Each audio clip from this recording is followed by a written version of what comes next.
آپ بتائیے ایک آدمی شرابی ہو، جوا کھیلتا ہو اور برے برے کام کرتا ہو، اور اپنی اولاد کے سامنے آپ کہیں بہت اچھا آدمی ہو، ایک بار لفٹ دیا تھا اس نے مجھ کو، بچہ ہو سکتا ہے اس کے پیچھے جائے، آدمی کہتا ہے یہ چیز ہے لیکن وہ غلط آدمی ہے، دور رہنا اس سے۔ جیسے نبی صلی اللہ علیہ وسلم نے کیا فرمایا، صدقک وہو کذوب، یہ بات تو اس نے سچ کہی ہے لیکن وہ جھوٹا ہے۔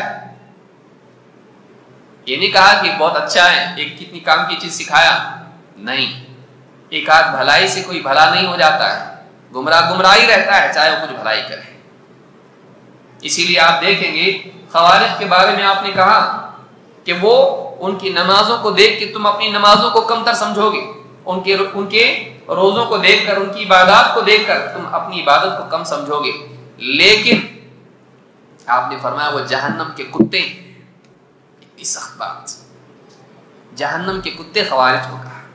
اور آپ نے کہا یمرقون من الدین کما یمرق السهم من الرمیہ، وہ دین سے ایسے نکل جائیں گے جیسے شکار کے پار تیر نکل جاتا ہے، وہ تیر جو ہے باقی نہ رہے، شکار میں نکل جائے، وہ دین میں آئیں گے باقی نہیں رہیں گے، دین کی اصل حیثیت سے وہ باہر نکل جائیں گے، کچھ مرتد بھی ہو سکتے ہیں اور کچھ ایک دم اصل دین سے بدعتی دین پر چلے جائیں۔ لہذا اہل بدعت کی تعظیم یہ اہل السنہ کا شعار نہیں ہے، یہ نہیں کہ آپ جا کے جھگڑا کریں ان سے، لیکن یہ کہ آپ لوگوں کو ان کی طرف مائل نہ کریں، ان کا معاملہ لوگوں کے سامنے بیان کریں تاکہ لوگ ان سے دور رہیں۔ ابن عون کہتے ہیں کان محمد بن سیرین یرا ان اسرع الناس ردتا اہل الاہواء۔ ابن سیرین رحمۃ اللہ علیہ فرماتے ہیں، ابن عون کہتے ہیں کہ ابن سیرین رحمہ اللہ کا کہنا تھا کہ سب سے زیادہ مرتد ہونے کے قریب وہ لوگ ہوتے ہیں جو بدعتی ہوتے ہیں، بدعت والے ارتداد سے بہت قریب ہوتے ہیں، بدعتی مرتد ہو سکتا ہے، جو بدعت میں واقع ہوا کنفیوز ہوتا ہے اسلام ہی کا انکار کر سکتا ہے۔ لہذا آدمی کو بدعت سے اور اہل بدعت سے دور رہنا چاہیے۔ کتنے لوگ ہیں آپ دیکھیے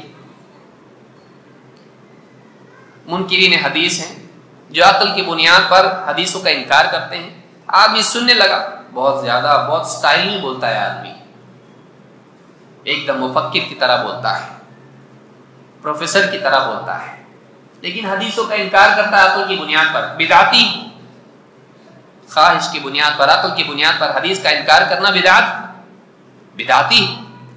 اب سنا اس کی بات سنتے سنتے بعض اوقات حدیثوں کا انکار اور یہاں تک کہ نبی اکرم صلی اللہ علیہ وسلم اور محدثین اور صحابہ کے بارے میں کنفیوژن میں آ جاتا ہے اور شک میں پڑ جاتا ہے، یہ اچھے لوگ تھے کہ نہیں تھے، یہ سمجھدار لوگ تھے کہ نہیں تھے، یہاں تک کہ نبی اکرم صلی اللہ علیہ وسلم کی بات کے بارے میں شک میں آ جاتا ہے، یہ کیسا بول دیا اللہ کے رسول صلی اللہ علیہ وسلم، آپ کی شان میں گستاخیاں کرنے لگتا ہے، صحابہ کی شان میں گستاخیاں کرنے لگتا ہے،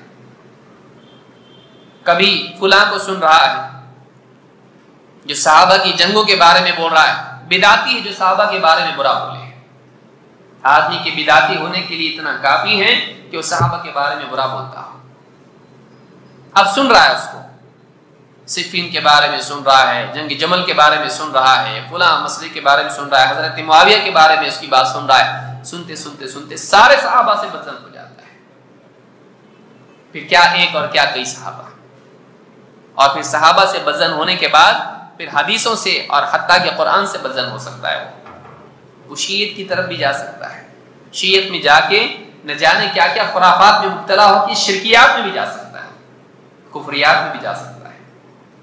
بدعتی سے اپنے آپ کو جوڑنا اللہ تعالیٰ سے دور کرنا ہے، رسول صلی اللہ علیہ وسلم سے اپنے آپ کو دور کرنا ہے، لہذا بدعتی سے استفادہ، بدعتی کی تعظیم و توقیر، بدعتی کی تشہیر جائز نہیں ہے، جائز نہیں ہے۔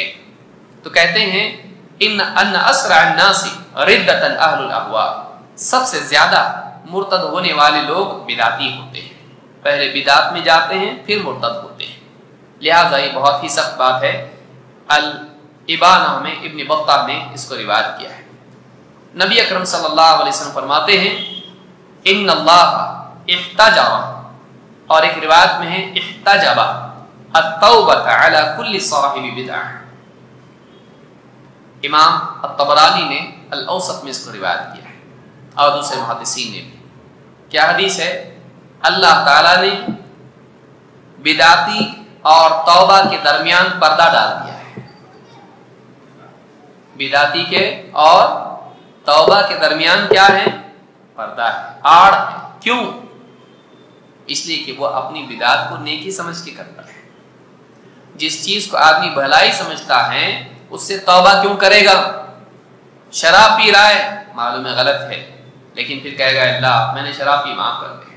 چوری کر رہا ہے، جھوٹ بول رہا ہے، وہ اللہ تعالیٰ سے توبہ کرے گا. کیوں؟ اس لیے کہ وہ اپنے عمل کو غلط سمجھتا ہے. لیکن بدعت اس کو دین سمجھ کے کرتا ہے، اس کو اچھا سمجھ کے کرتا ہے. کیوں توبہ کرے گا؟ تو اس کی اس غلطی کی وجہ سے نحوست اس کی کیا ہے؟ توبہ کی توفیق چھین لی جاتی ہے، الا یہ کہ اللہ تعالیٰ رحم فرمائے. ورنہ بدعت کا عام قاعدہ یہ ہے کہ بدعت میں واقع ہونے والا انسان بدعتی کو توبہ کی توفیق نہیں ملتی. خصوصاً اس آدمی کو جو آدمی بدعت کا دائی ہے، جس چیز سے مشہور ہوتا اس چیز کو چھوڑتا. جس چیز پہ فیمس ہو جاتا آدمی، جس چیز کی دعوت دیتا ہے، اب اس کی عزت کا مسئلہ بن جاتا ہو. میں اپنی گاڑی پیچھے نہیں لے سکتا ہے، ساری دنیا میں نے بولا لوگوں کو یہ صحیح ہے، اب واپس پیچھے کیسے جاؤں؟ لوگ کیا کہیں گے؟ ہم سب کو غلط بات بتایا تو میرے لائک کم ہو جائیں گے، لوگ میرے فین میرے کم ہو جائیں گے، لوگ مجھ سے دور ہوں گے، لوگوں کی نگاہ میں میرا اعتماد ختم ہو جائے گا. تو صاحب بدعت اکثر اوقات اپنی بدعت کی غلطی ظاہر ہونے کے بعد بھی توبہ نہیں کر پاتا ہے. کیوں؟ اس لیے کہ وہ لوگوں کی نگاہ میں گرنا نہیں چاہتا. کتنے لوگوں کو آپ نے دیکھا ہوگا نہیں مانتے، غلط بات بول دی، بغیر دلیل کے بتا دیا اور غلط عمل لوگوں کو سکھا دیا. آپ کوئی آدمی جا کے رد کرتا ہے، بتاتا ایسا نہیں ایسا ہے، نہیں بول دیا ختم ہو گیا. نہیں مانتا، پیچھے نہیں ہٹتا. کیوں؟ اس لیے کہ خواہش نفس کی بنیاد پر بولا تھا اور اب چھوٹا نہیں بننا چاہتا ہے.